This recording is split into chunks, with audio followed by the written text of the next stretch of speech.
Такая забава только русским богатырям по плечу. С каждой стороны несложной деревянной конструкции по несколько человек. Мужчины в рубахах тянут канат на равноудаленном расстоянии друг от друга. Работают все группы мышц, особенно плечевая мускулатура. Вот так фитнес. Ритм движений задает гармонист. У него не менее важная задача – создавать позитив в кругу друзей. Тогда и дело спорится быстрее, и эмоций положительных больше. Это конструкция для добычи огня.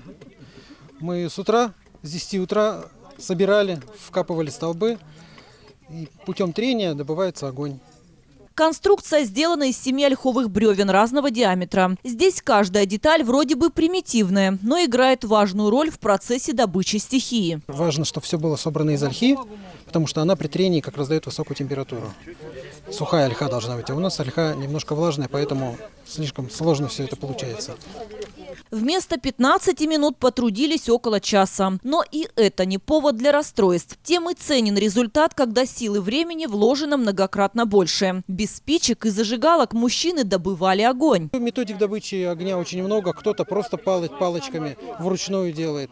Вот такая вот конструкция, она раньше стояла в каждой деревне, так скажем, и люди просто собирались, добывали огонь, разносили его по домам там лучинками.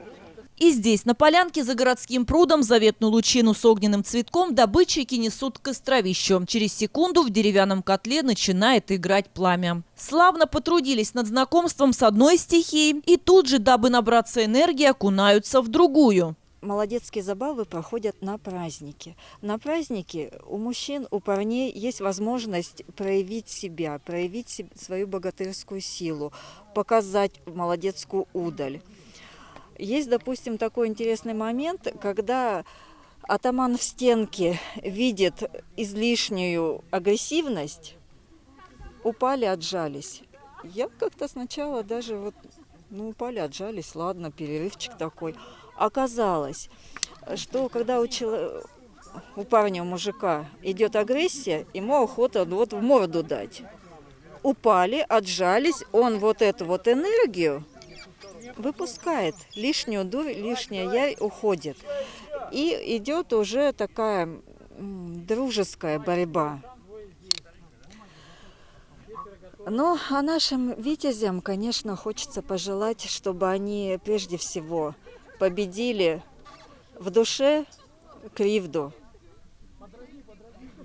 установили правду и мир и защитили наших женщин, детей. В молодецких забавах без дела не сидят ни стар, ни млад. Как говорится, каждому есть дело по плечу. Женщины готовят праздничный обед, а дети резвятся в традиционные старорусские игры. Все вместе они ославляли огонь, водили хороводы, выбирали лучшего витязя, который по условиям мероприятия покинул поляну с дубовым венком на голове. Особый интерес вызвала ремесленная площадка. Златоустовские гончары продемонстрировали тонкости ручного производства. Глиняный кувшин вырастает прямо на глазах, а через секунду уже приобретает формы. Но и это еще не все изюминки тематического мероприятия, посвященное летним праздникам. Добрые молодцы и девушки пришли в лес не с пустыми руками.